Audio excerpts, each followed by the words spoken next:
السلام علیکم دوستو، فلسطین کے حالات ابھی بہت خراب ہے۔ اسرائیل اور فلسطین میں جو جنگ شروع ہوا تھا وہ ابھی تک جاری ہے۔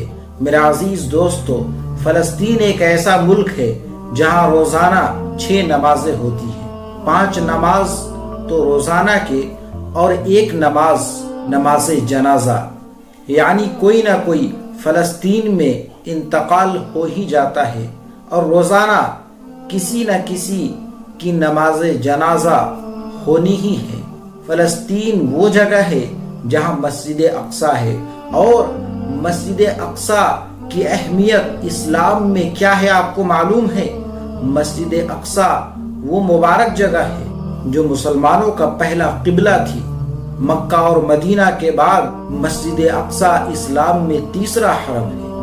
مسجد اقصیٰ وہ مبارک جگہ ہے کہ اللہ رب العزت نے قرآن کریم میں 70 مرتبہ مسجد اقصیٰ کا ذکر کیا ہے۔ وہ مقدس اور بابرکت جگہ ہے جہاں بہت سارے نبی اور رسول اور صحابہ ابھی بھی دفن ہیں۔ مسجد اقصیٰ وہ مبارک جگہ ہے جہاں امام الانبیاء جناب محمد عربی صلی اللہ علیہ وسلم آدم علیہ السلام سے لے کر عیسیٰ علیہ السلام تک جتنے بھی نبی اور رسول آئے سب کی امامت کی، اور پھر وہیں سے معراج کے سفر کے لیے آگے روانہ ہو گئے۔ میرے عزیز دوستو، مسجد اقصیٰ کی حفاظت ہر مسلمان کی ذمہ داری ہے۔ اسی لیے ہم مسلمانوں کو چاہیے کہ ابھی جب فلسطین کے حالات خراب ہیں، جب مسجد اقصیٰ میں فلسطینیوں کو ستایا جا رہا ہے، ان پر ظلم کیا جا رہا ہے، تو ہر مسلمان کی یہ ذمہ داری بنتی ہے۔ بھلے ہی ہم مسجد اقصیٰ سے دور ہیں، فلسطین سے دور ہیں، لیکن فلسطینیوں کے لیے، مسجد اقصیٰ کے لیے ہمیں یہ 3 کام کرنے چاہیے، اور ہم کر بھی سکتے ہیں۔ پہلا کام کہ ہم اللہ رب العزت سے خوب دعائیں کریں، راتوں کو مصلی بچھا کر کے تہجد پڑھ کر اپنی آنکھوں میں چند آنسو کے قطرے لا کر کے اللہ رب العزت کے سامنے گڑ گڑا کے دعا کریں کہ اللہ رب العزت فلسطینیوں کی مدد فرمائے، مسجد اقصیٰ کی حفاظت فرمائے۔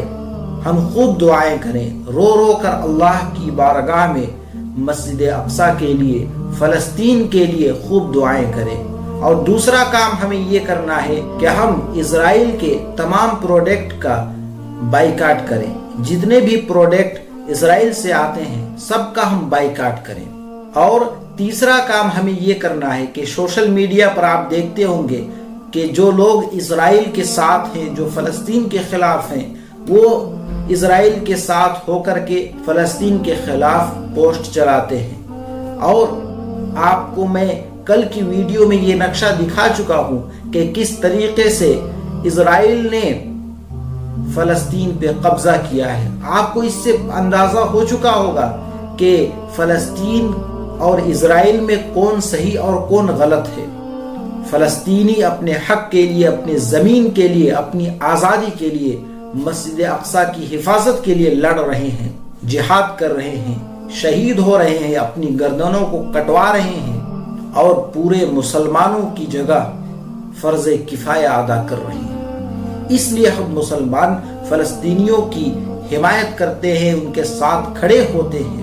تو ہمیں تیسرا کام کیا کرنا چاہیے کہ سوشل میڈیا پر جتنے بھی لوگ ایکٹیو ہیں، ہمیں ایسی چیزوں کو شیئر کرنا ہے جس سے یہ معلوم ہو کہ اسرائیل میں کتنی خامیاں ہیں اور فلسطینی لوگ اپنی حق کی لڑائی کے لیے جائز لڑائی لڑ رہے ہیں۔ یہ چیز لوگوں کو معلوم ہو جائے۔ لوگوں کو ایسا لگ رہا ہے کہ یہ جو اسرائیلی لوگ ہیں، جو یہودی لوگ ہیں، یہ فلسطینیوں پر جو قبضہ جمائے رکھے ہیں یہ صحیح ہے، کیونکہ ابھی پورے فلسطین پر یہودیوں کا قبضہ ہے۔ آپ نقشے میں دیکھ چکے ہیں، یہودیوں نے پورے فلسطین پہ قبضہ کر چکا ہے۔ اور پہلے جس طریقے سے یہودیوں کی آبادی تھوڑی سی تھی، ان کا نقشہ میں تھوڑا سا حصہ نظر آ رہا تھا، وہ حصہ اب فلسطینیوں کا نظر آ رہا ہے۔ اسی وجہ سے لوگوں کو یہ لگتا ہے کہ فلسطین غلط ہے اور اسرائیلی صحیح ہے۔ اس غلط فہمی کو دور کرنے کی ضرورت ہے۔ اللہ رب العزت سے دعا کرے کہ اللہ رب العزت فلسطینیوں کو کامیابی عطا فرمائے، ان کی مدد فرمائے، آمین۔ السلام علیکم ورحمۃ اللہ وبرکاتہ۔